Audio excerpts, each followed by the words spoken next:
Nginibingelele ngiphinde nginamukele kuNyanda no-TV umqoka channel. Sacela ucofe ibhathini subscribe uzoma uqala ukuthola izindaba kwe-channel yakho oyithanda kakhulu iNyanda no-TV. Bafowethu, namhlanje nginiphethele indaba eyishisayo eyivusa umphakathi ehlezi ihamba phambili. Bafowethu, ngeke kholwe umculi osasemncane edalabha uSicebi insizwa yakwaDlamini. Umjolisi Usetalabhe Inkosi Yamagcokama insizwa yakwaDlamini lapha ekhasini lakhe lika-Facebook ebhale ukuthi, ake si-check-e bafowethu, ebhale ukuthi kuthiwa uSibali usale kwaMpungose izolo, kakade nenyama ayiphelanga izolo.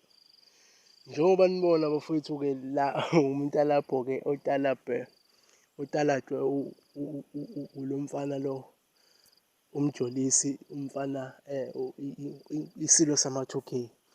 Njengoba nazi-ke le nsizwa isizakhele igama isasencane ngokuthi ibe umfana omncane ofunde e-university okwazi ukuphumelela ngomculo, ocule esasemncane kakhulu.